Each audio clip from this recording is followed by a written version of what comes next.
suis assez ému par l'accueil qui m'est fait ici à Flaine.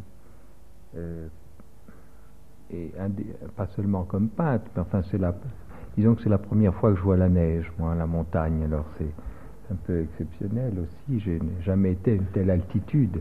J'ai ici un papier où on explique quelles sont toutes les étapes de vos techniques, avec, selon les années, des recouvrements, des agrafages, camouflage, châssis, fenêtres, assemblage, masquage, caviardage, planche, dessin, métro, brisé et retour à châssis. Alors, c'est peut-être ma première question. À quoi correspond toute cette recherche technique Alors, bon, déjà, c'est sur 20 ans. Hein, c'est l'idée de Sylvie Boissonnade, de Ludwig Pell. C'est sur 20 ans. Alors, forcément, il y a une variété de faire, de techniques, de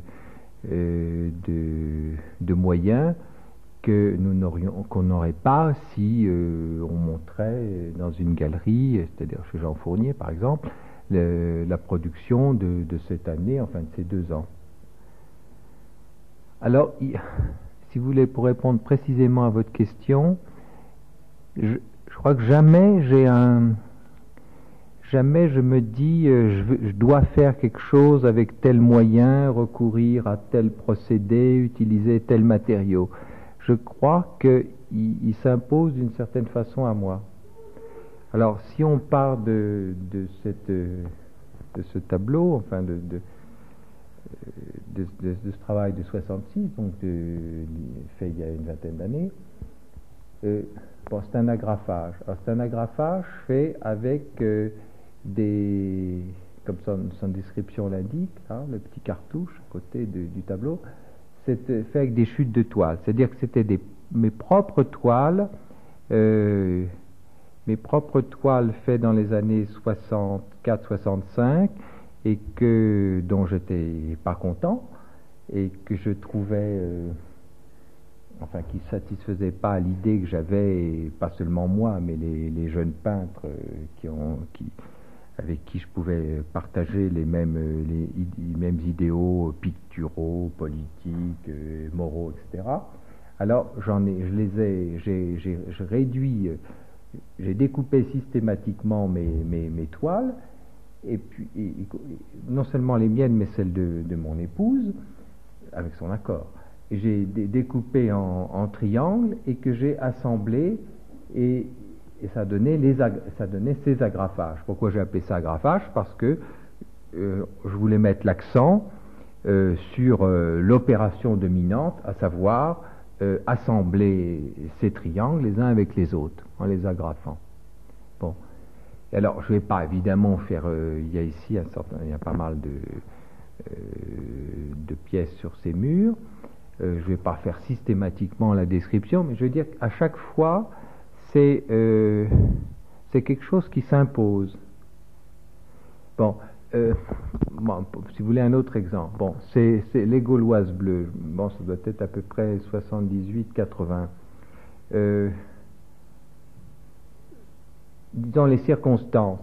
C'est l'été dans le Médoc. J'ai pas à ma disposition, je suis pas dans mon atelier, j'ai pas à ma disposition beaucoup de choses. Bon, j'ai un peu l'intuition comme ça pour reprendre d'ailleurs une expression de la femme avec qui je vivais à l'époque, regarder le ciel par terre. Alors je ramasse des Gauloises bleues, et ma fille elle-même et moi, et tous les trois on ramasse des Gauloises. Et alors qu'est-ce que je fais? Je retiens la leçon de Matisse qui dit que 2 mètres carrés ou 4 mètres carrés, 4 mètres carrés, dit-il, de bleu, c'est plus bleu, c'est autre chose que 20 cm ou 40 cm carrés de bleu. Alors on essaie ça. Voilà, je dis on parce qu'elles y sont pour quelque chose. Voilà. Alors, si vous voulez, c'est pas tellement le projet, il faut faire ça, cet été-là, etc. Et puis ensuite, on les assemble. Avec les moyens adéquats pour les assembler. Et puis, petit détail qui pourrait paraître dérisoire, comme je veux toujours que Si vous voulez, ce que je donne à voir soit très concentré, très ramassé, que celui qui regarde le prenne vraiment dans le regard, hein, le prenne vrai. J'ai donc recours à cet procédé tout bête, tout simple, d'une alternance des paquets à filtre et des paquets non à filtre.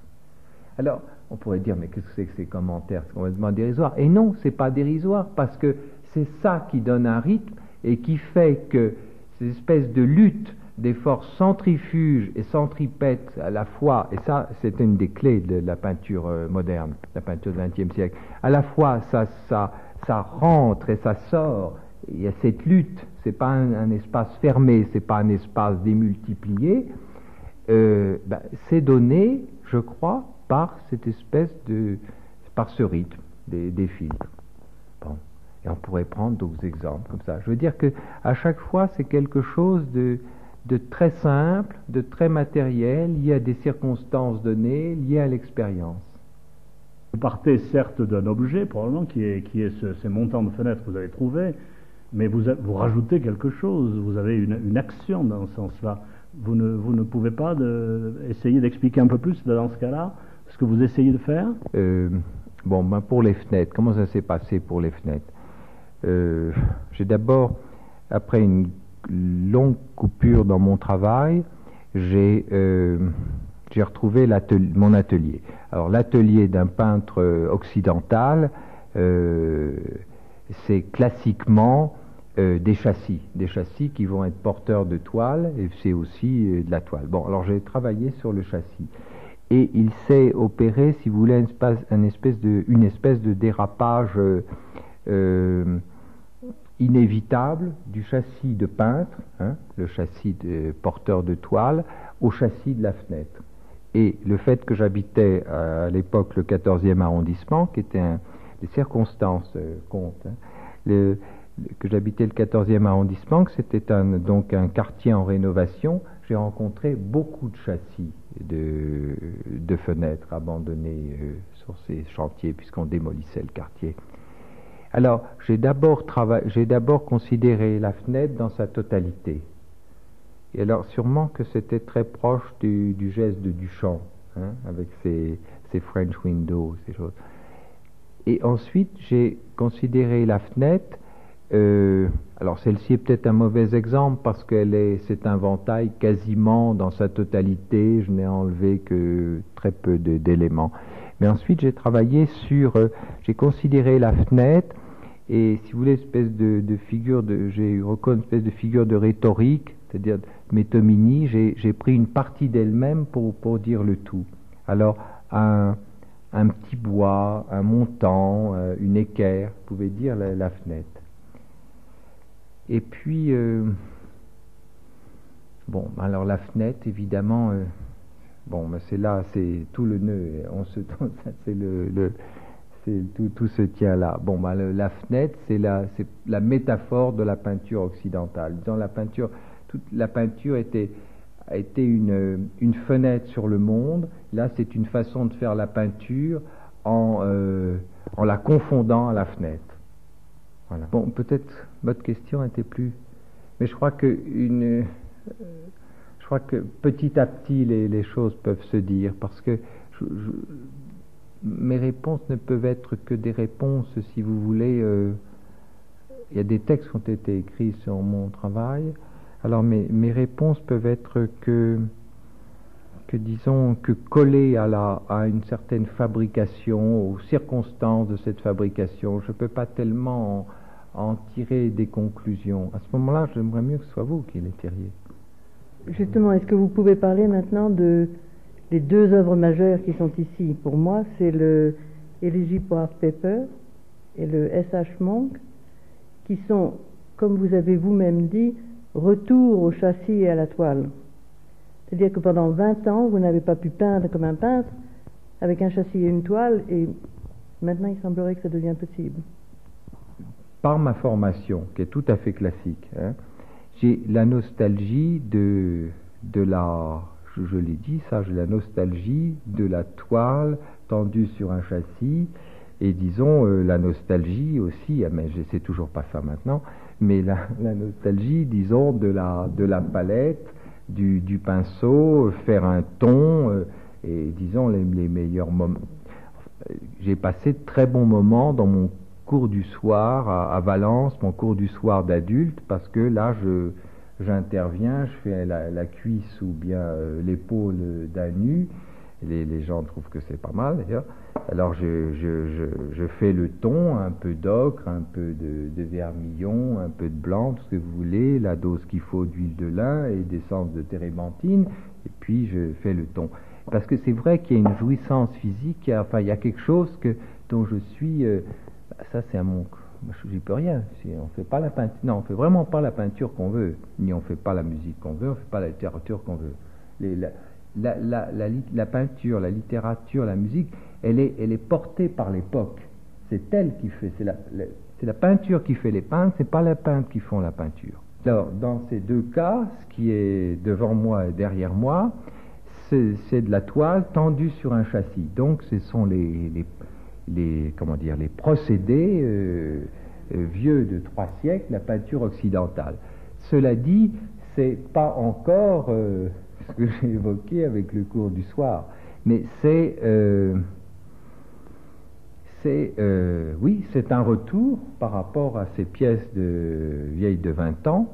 Alors, je peux dire ce que j'ai devant moi, ce S.H. Monk. Alors, qu'est-ce que c'est déjà le titre? S.H., c'est tout simplement Simon Antaille, que je considère le plus grand artiste vivant, le plus grand peintre vivant au monde, et qui est aussi mon ami. Et évidemment, il y a une provocation, parce que ça fait des années que j'ai des fonds d'atelier chez moi, c'est-à-dire des trucs qu'il avait mis par terre pour peindre. Il m'avait dit, Pierre, vous pourriez tirer parti de ça.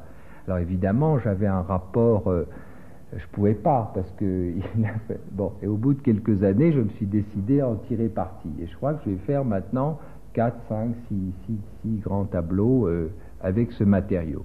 Alors donc pour dire très simplement les choses, sans lyrisme, cette matière première du fond, j'ai décidé, c'est mon regard, n'est-ce pas, qui a dit, bon, on va prendre ces 2,70 m sur 2,40 m, mais ça existe déjà. Et c'est le produit du pur hasard, parce que ça vient de l'atelier d'un grand artiste, ça pourrait venir de l'atelier d'un artiste des plus nuls, c'est pareil. Mais il y a une proposition picturale, elle est dans le monde, au même titre que les Gauloises. Et puis, au bout d'un certain nombre de semaines, j'ai décidé d'intervenir avec ce jeu, pas de plaques de signalisation de métro découpées, cette espèce de citation, si vous voulez, constructiviste, un petit peu, une horizontale, une verticale, tac, tac, tac, comme ça. C'est pour ça que je l'ai appelé S.H. Simon Antaille, Monk, parce que Thelonious Monk, comme ça. Je ne suis pas du tout musicien ni musicologue, mais enfin, dans ma sensibilité, mon rapport à la musique de jazz, ça peut aller. Simon, S.H. Monk. Bon. Alors, pour vous répondre, Bénédicte, c'est déjà, c'est vrai que c'est déjà un pas. Cela dit, les moyens, finalement, et sur le mode opératoire, c'est à peu près la même chose, quand même. Mais néanmoins, il y a ce recours au châssis, à la toile. Alors, ce qui est derrière, si je le décris, donc ce sont 6 pièces qui constituent donc un ensemble. Au départ, c'est un simple paravent que j'ai récupéré, parce que toujours une opération de récupération. Et ça m'a intéressé pour ces blancs passés, pour ce rose passé, pour ce bleu décoloré et ce ton un peu pistache, non? Et j'ai voulu donc assumer ces couleurs que si je les avais pas rencontrées, j'aurais pas été capable, je les aurais jamais senties. C'est une rencontre, hein? Et qu'est-ce que j'ai fait? Ben, j'ai voulu tout simplement les mettre en valeur, les exposer. Les exposer avec des moyens traditionnellement, des plus traditionnellement picturaux, si vous voulez. C'est que c'est ce blanc-gris qui met ce rose en valeur, c'est ce blanc-gris qui met ce bleu en valeur, etc. Hein? Bon. À un certain moment, l'alternance est cassée, parce qu'il fallait, pour provoquer une dissonance. Et c'est ça qui permet de voir le tout. Et puis, quelques autres opérations qui ne font que, si vous voulez, présenter, exhiber cette réalité un peu dérisoire. Voilà. Alors là, le titre s'appelle Élégie, Élégie pour Art Pepper. Art Pepper, c'est un musicien de jazz blanc qui a particulièrement mal vécu. Alors j'ai pensé que l'élégie pour lui, c'était bien. Voilà. Il y a beaucoup de textes illustrés à peine commentés par des lignes, et le cahier aussi qui est ouvert à certaines pages, mais qu'on peut feuilleter. Ça s'inscrit dans une pratique générale, qui est celle finalement du peintre traditionnel classique, qui fabrique des choses qu'on va appeler de la peinture, ou on l'appellera comme on veut, même si les moyens ne sont pas traditionnellement picturaux. Il y aura des dessins, et puis il y aura une pratique de l'estampe, hein, comme une pratique de l'estampe, comme ça se pratique depuis surtout le 19e siècle. Bon, et ça c'est important pour moi. Alors, l'autre point de votre question, c'était à propos alors la pratique des carnets. Ben, les carnets, oui, ça aussi, ça s'inscrit dans une pratique extrêmement traditionnelle. Et en général, alors ces carnets, bon, ben, ce sont des notes, comme on en a toujours fait, et aussi disons, des études préparatoires à ces grands dessins. C'est ça que l'on a mis dans les vitrines. Alors, c'est peut-être plus amusant, plus intéressant de s'attarder à cette histoire de caviardage. Alors, cette histoire de caviardage, bon, j'y ai pratiquement pensé ici, c'est ça. C'est-à-dire la réflexion, enfin, rétrospective.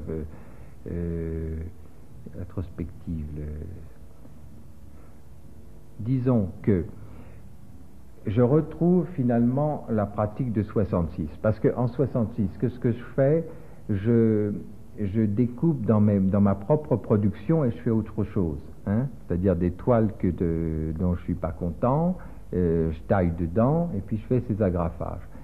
Et depuis maintenant quelques années, mais c'est quasiment les premières fois que j'en montre,